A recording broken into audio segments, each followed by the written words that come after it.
Name is Natalie Brooks.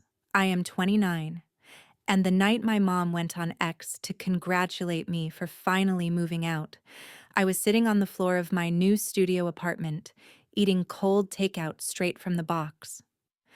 I opened the app, and there it was at the top of my feed. Her post already taking off. You should have left earlier anyway. No more feeding a pig. Underneath, the little heart icon was climbing past 1,800 likes. Strangers dropping laughing emojis like they knew anything about me. My aunt jumped in first, commenting about how I cried when Starbucks rejected me at 23.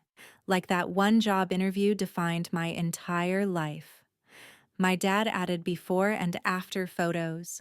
My old bedroom, messy from years of working late nights on my laptop, next to his new man cave with a TV tossed in and my shelves ripped off the wall. My younger sister tagged all her friends and wrote, "Warning, this is your future if you date gamers," even though half the time I was working, not playing. I scrolled through every comment, every joke, every stranger agreeing that I was some lazy adult child who finally stopped leeching off her poor parents. None of them knew that the house they were laughing from was legally mine, that the mortgage had been paid off by my grandmother long before, and that for years I had been quietly transferring money every month to people who never once treated me like an adult. That night, I didn't clap back, didn't write a thread, didn't call anyone. I just hit save on every screenshot, closed the app, and let them enjoy their little victory. If you think that post was just a mean joke, wait until you see what happened when I finally decided to tell the internet the whole story. Stay with me, because one screenshot and one forgotten detail turned their funny post into the most expensive lesson my family has ever learned. I guess to make sense of that night, you need to know how we got there. I grew up in a beige two-story house in Aurora, just outside Denver. The kind of neighborhood where every driveway has the same cracked line down the middle, and every neighbor has seen you mow the lawn in pajamas at least once. My grandmother bought that house long before I was born and paid it off with decades of nursing shifts and double overtime. When I was 22, she passed away, and a few weeks later, we sat in a cramped attorney's office while he read her will. That was the first time I heard my full name said like it meant something important. The house, the one my parents had called our home, my entire life, was left to me. Not to my mom, not to my stepdad, to me. The lawyer even explained why in this slow, careful voice. My grandmother did not trust Gary with money. He had a history of borrowing and never quite paying people back. She loved my mom, but she wanted one person in the family to have something nobody could take away.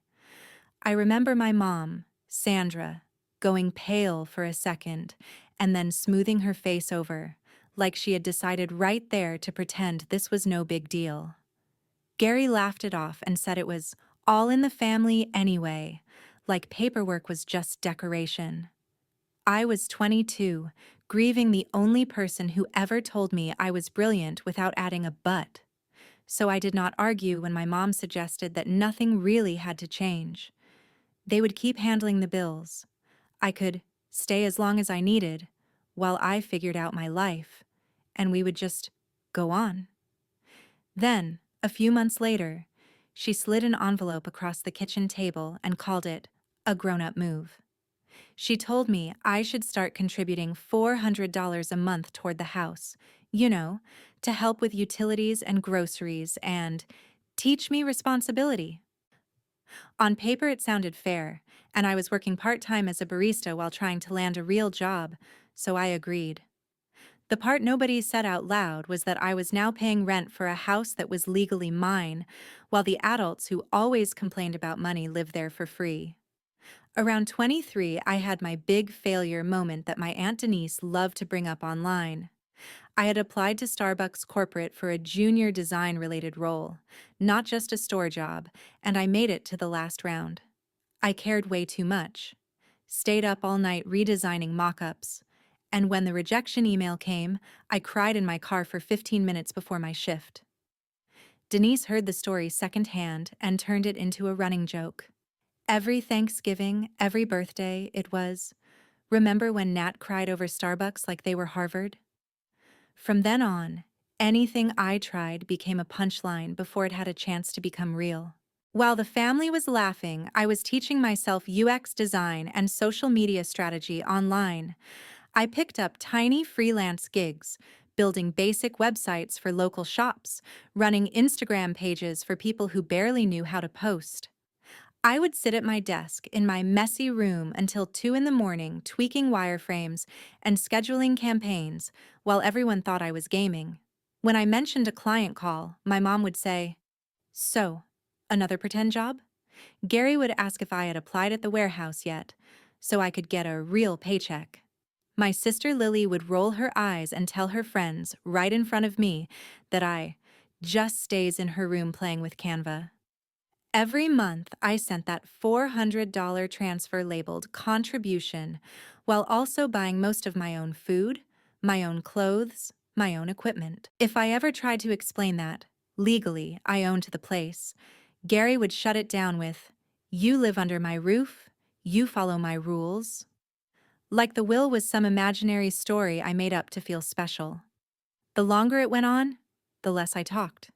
It was easier to let them believe I was a lazy homebody than to argue over every invoice, every call, every project. So I built my career quietly, client by client, until one day my income from fake internet work was more than both of my parents' paychecks put together. And still, at dinner, I would hear them complain about adult children leeching off their parents these days, while they sat in the living room my grandmother had left to me, watching a TV I had helped buy, under a roof my name was printed on in county records. That bitterness did not spill out all at once. It just settled in, layer by layer, like dust in the corners of my room, waiting for the day someone finally opened a window and saw how much had built up. The thing about building a life online is that nobody outside your laptop really believes it is happening until it hits them in the face. For a while, my fake internet work, as Gary liked to call it, looked exactly like what they accused me of. Long hours in my room, messy desk, headphones on, dishes stacked on the floor when I was on deadline. But little by little, those tiny gigs turned into retainers. A coffee shop I did a logo for recommended me to their supplier. Then that supplier recommended me to an e-commerce brand. And suddenly, I was redesigning product pages at 2 in the morning while my family complained I was always holed up like a teenager. I went from begging clients to pay me $300 for a full website to charging $1,500 for a UX audit and having them say, "Is that all?" I remember the first month I made more than my mom and Gary combined. I stared at the number in my banking app, then walked into the kitchen and poured myself cereal, while my mom told Lily that nobody wants to work hard anymore. Kids just want to be influencers. They had no idea the girl they thought was playing around on Canva was paying quarterly taxes and setting money aside for retirement. Around that time, I started dating Marcus. We met through a friend of a friend at a barbecue, and he liked that I was creative. He sold trucks at a dealership and wore fitted shirts, and watches he could not really afford. On our third date, when he asked where I lived, I told him, "I live with my parents in Aurora," and watched his face do that quick flicker before he forced a smile. I did not add that the deed was in my name. It sounded unbelievable even to me sometimes, like I was bragging. When he came over the first time, my mom put on her nice voice and asked him 100 questions about his job. Gary joked that maybe Marcus could talk some sense into me and get me to apply at the warehouse. Lily rolled her eyes and told him, "She's been trying to be a designer for years, it's cute." I laughed it off, changed the subject, and later apologized to Marcus for the circus. He shrugged and said, "Families are families," but there was a weird tension any time the subject of where I lived came up. As my client list grew and my savings account climbed, the comments at home only got sharper. If I worked late, my mom would say she was so tired of cooking for a grown child who doesn't even leave the house. If I made my own food, she complained I was eating separate like a stranger. Gary loved to complain about utilities, saying my computers must be running the bill up, then turn around and blast the TV all night. Every month, $400 left my account to help out, and every month at least one of them made a joke about how generous they were for letting me stay. I started tracking everything, partly because I needed it for taxes, partly because it was the only way to stay sane. I had spreadsheets for client invoices, income projections, what I spent on software and gear, and one quiet tab labeled House, where I added up every contribution payment since I was 22. One night, after a fight where my mom called me ungrateful for not emptying the dishwasher fast enough, I sat on my bed and looked at that number at the bottom of the column. It was tens of thousands of dollars. For a house my grandmother had died to pay off, the house my parents were trashing my work from. That was the first time my anger felt bigger than my guilt. The second time was when Marcus and I had been dating a little over a year, and the topic of moving in together came up. He said his lease was ending and he did not want to keep telling people his girlfriend lived with her parents. He suggested we find an apartment together downtown. I told him I was already helping with the house and that if he wanted, we could talk about him moving into the spare room for a while to save money. He looked at me like I had said something disgusting. "I am not moving in with your parents," he said. "That is not normal, Nat." I told him quietly that the house was actually mine legally, that my grandmother had left it to me, and that my parents were the ones living there without paying rent. He laughed. He honestly thought I was joking. "If it's your house, why are you paying them rent?" he asked. "Why does your mom act like she's doing you a favor?" I did not have a good answer, because any answer I gave sounded like an excuse for letting myself be treated like a child. 2 weeks later, after a fight where he accused me of choosing comfort over growing up, Marcus broke up with me in the parking lot of a Chili's. He said he could not build a future with someone still stuck in their parents' house, then got into his car and drove off. I stood under the fluorescent lights thinking about the irony that I owned a whole house and somehow still looked like a dependent from the outside. On the drive home, I made a decision. I was done letting other people define what my life looked like. Back in my room, I opened my laptop, pulled up my spreadsheets, and called a mortgage advisor. When she saw my income and savings, she sounded almost impressed. We talked about condos near downtown Denver, neighborhoods with coffee shops and co-working spaces where my work would not be the punchline of a joke. Within a few months, after a blur of viewings, paperwork, and digital signatures, I had an accepted offer on a small studio with big windows and a view of the city lights. I did not tell my family a word until everything was final. On the day of closing, I signed the last document on a little tablet, got handed a key, and drove over alone. I stood in the empty space listening to the echo of my footsteps, and for the first time in years the quiet felt like freedom, not failure. That night I drove back to Aurora knowing I was no longer trapped. I packed my things in labeled boxes, stacked them by the door, and circled a date on my calendar for the move. My mom still complained about feeding a grown child. Gary still told people I was playing on the computer. Lily still joked about me being a gamer. But every time they said it, it bounced off something solid inside me. I was done renting my own life from people who refused to see it. I had a new address waiting, and soon I was going to leave that house exactly the way my grandmother intended, with me in control, and everyone else forced to deal with what that really meant. Moving day did not feel dramatic at first. It just felt like a Saturday, where everyone woke up already annoyed at each other. I had been packing quietly all week, folding my life into cardboard boxes in the corner of my room, while my mom complained about tripping over them and Gary grumbled about clutter. That morning, I came downstairs with my keys hooked on my finger and told them, as calmly as I could, that the movers would be there in an hour and I would be out by tonight. My mom stared at me like I had just announced I was joining a cult. Out where? She asked. I told her I had bought a place closer to downtown, a small studio. Nothing crazy, but mine. She blinked a couple of times and then laughed. This light, disbelieving laugh that made my skin crawl. With what money, Natalie? You don't even have a real job. Gary chimed in from the couch without looking away from the TV, saying it was about time. I learned what real bills felt like, and that I would be crawling back once rent and heat hit me at the same time. Lily walked in halfway through, holding her phone, and said, "You are actually moving. You're not just threatening, like, with actual movers." I nodded and she shrugged, already half amused, like she could not wait to tell her friends.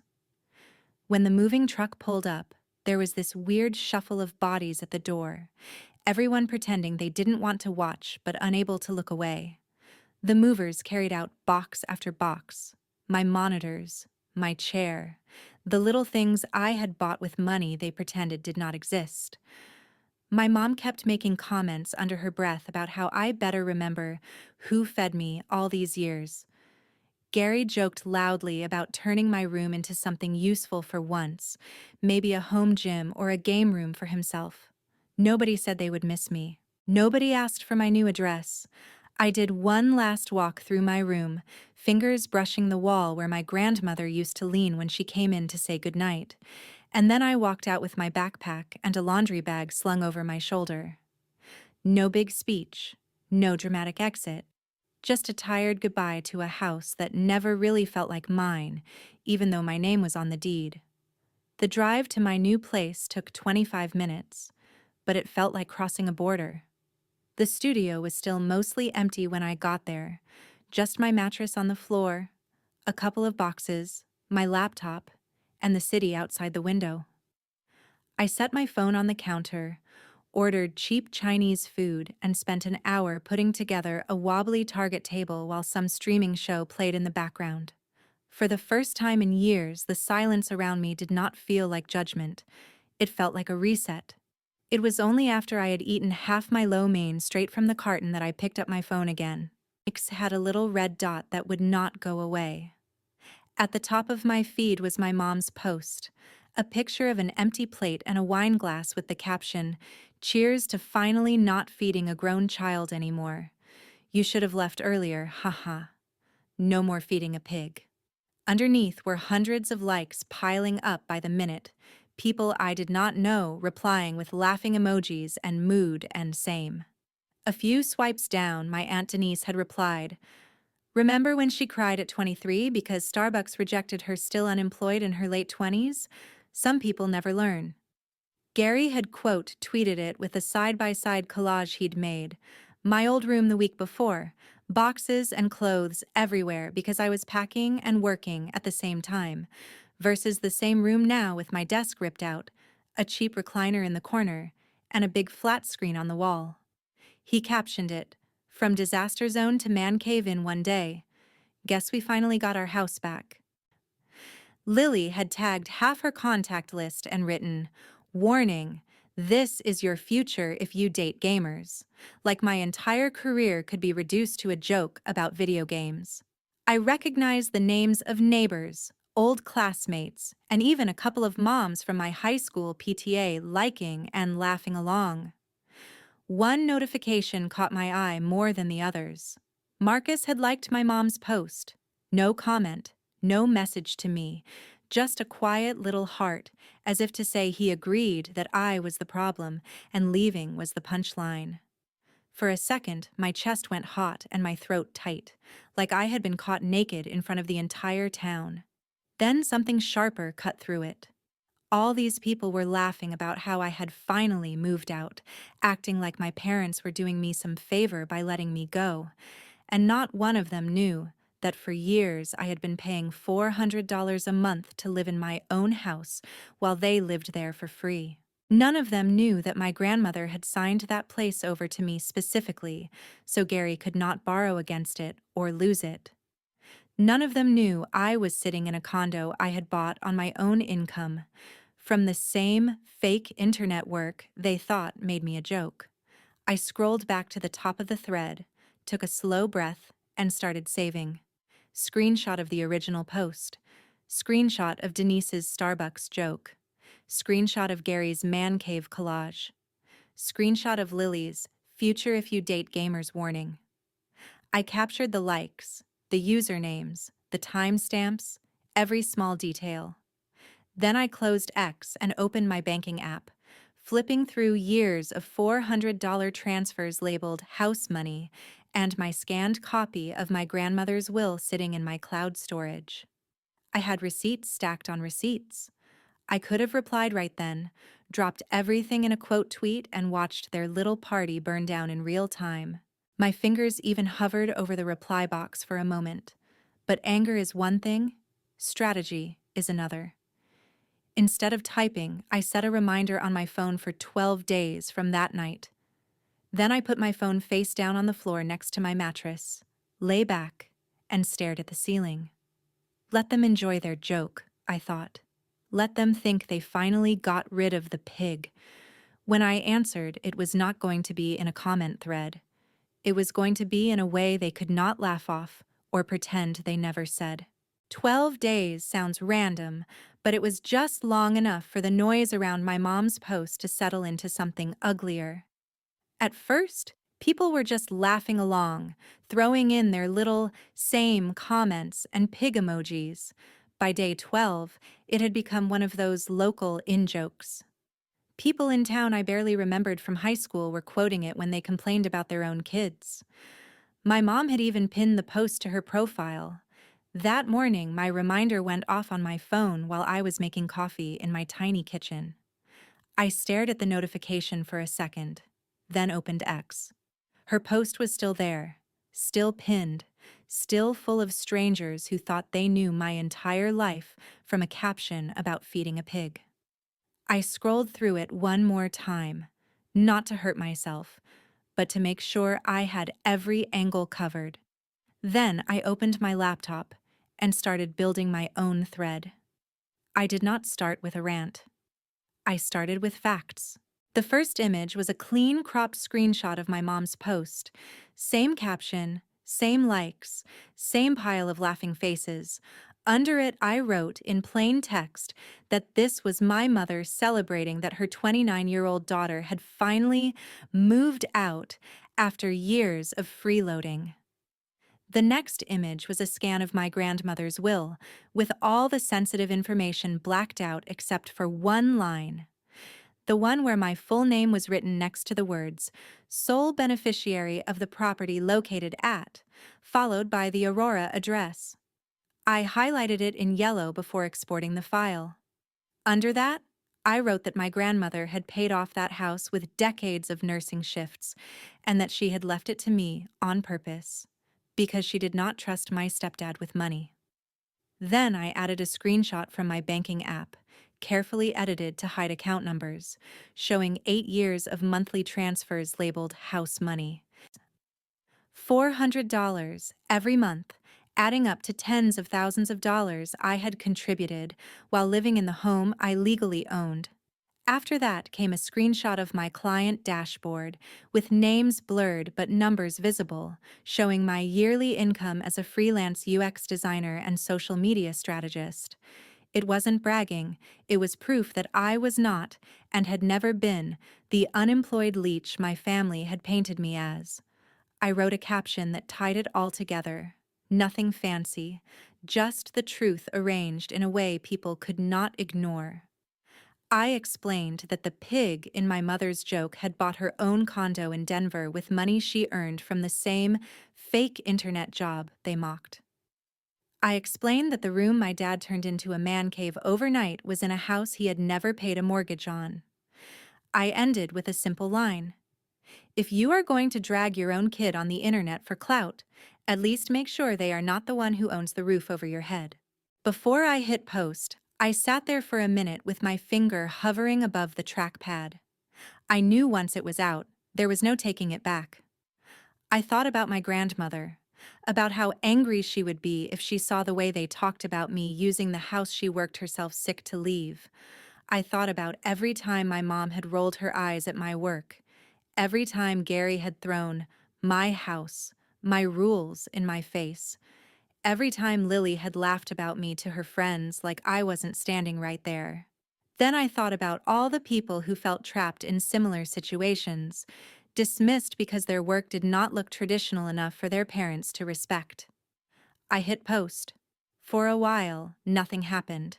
A few of my own followers liked it. A couple of mutuals replied with "holy shit" and "I am so sorry," and I went back to answering emails. Then a small account that shares freelancer horror stories quote tweeted it with, "This is why so many of us move in silence." That pulled in another audience. A women in tech community saw it next and added their own quote tweet about respecting daughters. A local Denver meme page grabbed the screenshots and posted them with a caption about Colorado parents thinking their kids' online work isn't real. My notifications turned into a slot machine. My phone buzzed until it slid off the table. Comments poured in from strangers who sounded a lot like me, people who had been told their art or coding or content wasn't real work, while they quietly paid the bills. Some were mad on my behalf. Others were just grateful someone had put words to a situation they were in, too. And then, of course, it found its way back home. I didn't need to see the moment my mom discovered it to know it had happened. First came a text. "Call me right now." Then another. "This is not funny, Natalie." Then a missed call. Then 3 more. Then a voicemail I did not listen to. Gary's number popped up next, followed by a text that said we needed to handle this like adults, and that I was making the family look bad. Lily sent a string of messages that started with, "What are you doing?" and shifted quickly into, "You are taking this way too far," and "We are family. You don't air everything out online." Denise, of course, had to call and leave a lecture about how my grandmother, never meant for this kind of drama, conveniently ignoring the fact that she had been making the Starbucks story into circus material for years. I put my phone on silent and watched the little unread numbers climb. Every time they sent a new message, my thread picked up another wave of shares. Someone who lived 2 streets over replied that they had always thought my mom's post was mean, but didn't know the story. A girl I went to high school with said she was not surprised, and that my mom had always liked attention more than accuracy. A couple of people pointed out that if my parents were this comfortable humiliating me in public, it probably wasn't the first time. It did not take long before people started putting the pieces together. They clicked through to my mom's profile, saw her pinned post, and realized it was the same one I had in my thread. They saw Gary's man cave tweet and his proud "our house" wording. They saw Lily's warning about dating gamers. Screenshots of their posts started circulating in replies that did not belong to me. For years, my family had talked as if they owned the narrative because they owned the louder voices at the dinner table. In a few hours, the balance flipped. Now they were the ones being dissected by strangers, the ones people judged from a distance. I do not think public humiliation is always the answer. I still felt a twisting guilt in my stomach as I watched it unfold. But I also could not ignore the ugly satisfaction of seeing people finally call out what I had been living with since I was 22. And the thing is, at that point, all I had done was tell the truth about money and ownership. I had not mentioned every cruel comment. I had not brought up every time they used my work as a punchline. I had not even touched the biggest card I was holding, the fact that if I wanted to, I could walk into a county office and legally make them tenants instead of hosts. The post was just the first push. The real consequences, the ones that would change everything, were still on their way. The fallout started faster than I expected. 2 days after my thread went up, I woke up to 3 missed calls from my mom and a text from Lily that just said, "You need to answer them. This is blowing up." When I finally checked my notifications, I saw why. Someone had screenshotted my thread and posted it in a local Denver Facebook group. From there, it jumped into a neighborhood app and then into a private chat one of my mom's coworkers ran. Patients at the dental office where she worked had started recognizing her from X. One woman apparently walked up to the front desk, looked at her, and said, "So you are the mom who called her own daughter a pig online," right in front of a full waiting room. Sandra called me after that, sobbing and furious at the same time, saying I had ruined her life over one joke. At Gary's job in the warehouse, a coworker showed the man cave tweet to their supervisor. It wasn't that he broke some official rule, but suddenly all of the jokes about my house and his constant borrowing made more sense to people. A couple of guys he owed money to started asking loudly about when he would be paying them back, now that the internet knew he was living rent-free in a house he did not own. His boss called him into the office and told him, as politely as possible, that the company did not love being dragged into family drama on social media, and that maybe it was time for him to take a step back. Within a week, his hours were cut. The quarterly bonus he had been counting on to catch up on credit card bills evaporated. Lily was not spared either. She worked in HR at a logistics company that liked to talk about culture a lot. One of her coworkers stumbled on my thread, recognized the last name, and sent it to their boss. Lily told me later that she had to sit in a conference room while her manager asked why her name was attached to a tweet, mocking people who play games, and to a dog pile on her sister. She got a formal warning in her file for unprofessional public conduct. Suddenly, the jokes were not so funny anymore. It was around then that I made my next move. I printed out a copy of my grandmother's will, highlighted the part about the house, and pulled my house money spreadsheet into a neat little packet. Then I called the county office to confirm, in simple terms, what I already knew. The deed was in my name alone. I asked what it would take to sell. They told me.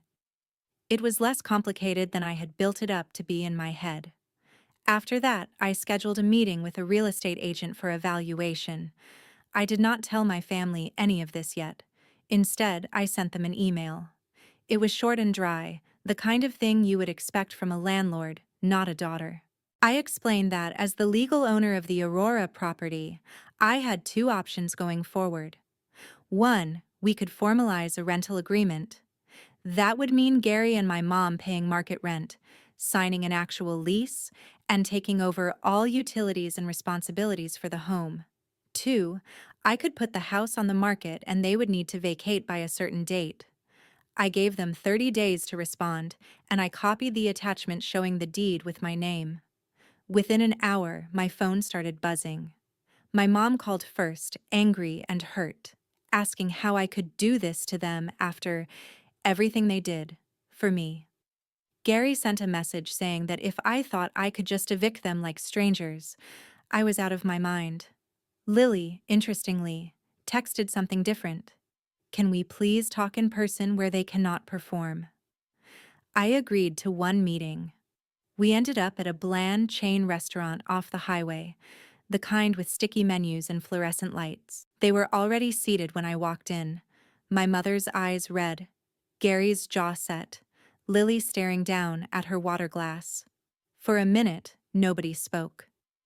Then my mom launched into a speech about sacrifice, about how she had worked so hard to raise me, about how the internet did not need to know our business.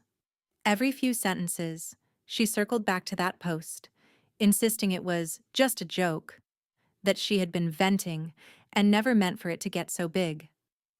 Gary interrupted her to lecture me about loyalty and keeping problems in the family, as if I had not spent 7 years trying to do exactly that.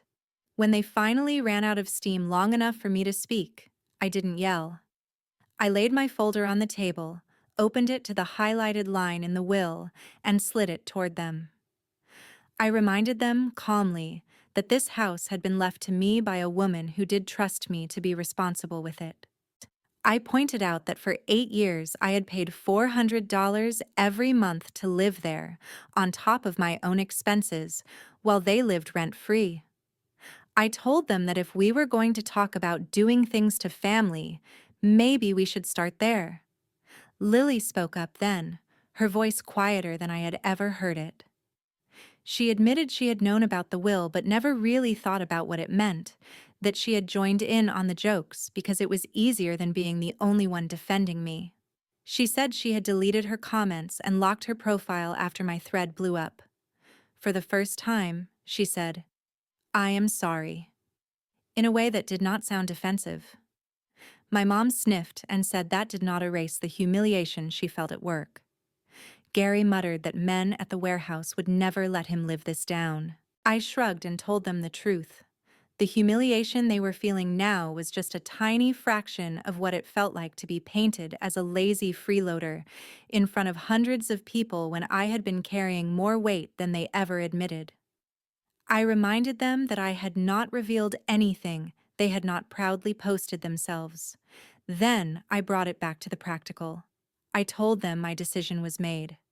I was not going to be their invisible landlord, quietly paying for everything while they mocked me. They had 30 days to decide whether they wanted to sign a real lease at a fair market rate or move out so I could sell the house. My mom started crying again, saying they could not afford full rent now that Gary's hours were cut. Gary tried to bluff, saying they would find some way to fight it in court, but the way his eyes flicked down to the highlighted will told me he knew he had no ground. Lily wiped her face and asked if I would really sell the house my grandmother had loved so much. That question hurt more than I expected. I told her I had thought about it a lot. Keeping the house the way things were felt like a second funeral for my own future. Selling it, using that money to build the business my grandmother always encouraged, felt more like honoring her than letting her hard work fund my parents' ego. The conversation went in circles for another hour, my parents bargaining and guilt-tripping and accusing, trying every tactic they had used on me since I was a teenager. In the end, nothing they said changed the math. When the 30 days were up, they had not come up with a lease agreement or a plan to afford rent. They packed their things into borrowed trucks and moved into a small rental farther out, one they could actually afford on Sandra's now reduced income, and whatever work Gary could scrape together. I signed the listing agreement with my agent the next day. A few weeks later, after open houses and offers, I sat in another cramped office, signed another stack of papers, and watched as the number from the sale hit my account. It was more money than I had ever seen in one place. Years of my grandmother's labor and my own finally converted into something I could steer. I walked out into the Colorado sun feeling like I had finally stepped out of a story someone else had written for me. The house was gone, but so was the version of me who stayed quiet while everyone else laughed. What I did with that money, and what happened to my family after, would end up being the part people argued about the most. But for the first time, the next chapter was going to be on my terms. I did not go out and buy a sports car or a pile of designer bags with the money from the sale. The first thing I bought was a heavy wooden desk that did not wobble when I typed. I set it by the window in my Denver condo and turned that corner into my command center. Then I rented a small office downtown. Nothing fancy. Just 2 rooms above a nail salon with good light and cheap rent, and I put my name on the door. Brooks Studio. It felt surreal the first time a client came up the stairs and shook my hand in person, looked around at the framed mock-ups on the wall, and said, "So this is where the magic happens." For years, I had been doing the same work from a bedroom people called messy. Now it finally looked like what it always was. Real. With the cushion from the house sale, I could say no to clients who treated me badly. I could bring on a part-time assistant, a college kid whose own parents thought graphic design was a hobby. I paid her fairly, put her name on projects, and made sure she never had to apologize for working from a laptop. The story of what happened with my family did not stay contained to X. Someone posted a summary on Reddit. It made its way into a few TikTok videos, and I would occasionally hear my own words paraphrased in podcasts or group chats. I watched people argue about whether I had gone too far, whether selling the house was justified, whether calling out your parents online was ever okay. Every time it resurfaced, my follower count bumped up, and a fresh batch of messages landed in my inbox. Some were angry, usually from people who sounded a lot like my mom. Others were from daughters and sons who had grown up hearing the same jokes about being lazy, ungrateful, or still at home, even while they quietly kept everything afloat. I answered as many as I could without turning my whole life into customer service for other people's pain. I told them what I wish someone had told me at 22, that you are allowed to set boundaries with family, that they gave you life is not a blank check for them to spend your self-respect, and that work that happens on a screen is still work. My own family did not disappear. Sandra and Gary ended up in a cramped two-bedroom in a cheaper suburb. Gary bounced between temp jobs for a while before settling into night shifts driving deliveries. My mom kept her position at the dental office but never got back the extra hours she lost. The waiting room whispers faded eventually, but the bruise to her pride lingered. For a long time, she and I barely spoke. Birthdays passed with nothing more than a short text or a forwarded meme. It would be easy to say that felt good, that cutting them off was clean, but the truth is, grief is messy even when you are the one who packed the boxes. Sometimes I miss the version of my mom who used to braid my hair before school, the version of my stepdad who grilled in the backyard on summer evenings. But missing who people used to be does not mean you owe your current self to who they are now. Lily was the first bridge back. She came to see my studio one afternoon, nervous and quiet, and stood in the doorway looking at my workspace like she had walked into another universe. She apologized again, not just for the tweet, but for every time she had joined in to avoid being the odd one out. She said my thread had forced her to look at herself the way strangers did for the first time. We are not best friends now, but we talk. She sends me job postings that might fit my clients. I send her articles about workplace boundaries. It is small, but it is real. The rest of my family still believes I overreacted.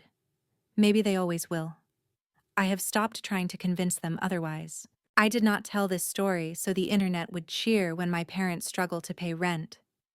I told it because for years I let their version of me be the only one anyone heard, even in my own head. Calling them out publicly was not about revenge for revenge's sake. It was about putting the truth next to the punchline and letting people decide which one mattered more. The lesson is not that you should drag your family online the first time they hurt your feelings. The lesson is that there is a cost to humiliation, especially when it comes from the people who are supposed to protect you. There is a cost to treating your child's work like a joke because it does not look like your job. There is a cost to years of small cuts, rolled eyes, and just kidding insults. One day the kid you call lazy might be the one signing the papers that decide where you sleep. If you are listening to this and you see yourself in me, I hope you hear this part the loudest.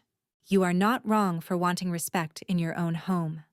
You are not dramatic for feeling hurt when the people closest to you turn your life into content. There is a difference between forgiveness and pretending things never happened. You can love your family and still say, "This is as close as you get to me from now on." That is not betrayal. That is self-respect. My mom's post on X was supposed to be the punchline of my adulthood. Instead, it became the beginning of a different story. One where I stopped playing the role of the ungrateful child and started acting like the owner of my own life. The internet did not fix my family. It did not make everything fair. But it did something important. It forced the people who were so proud to publicly shame me to sit, for once, in the full light of what they had done. And for me, That was enough to finally move on without looking back at the house I left behind.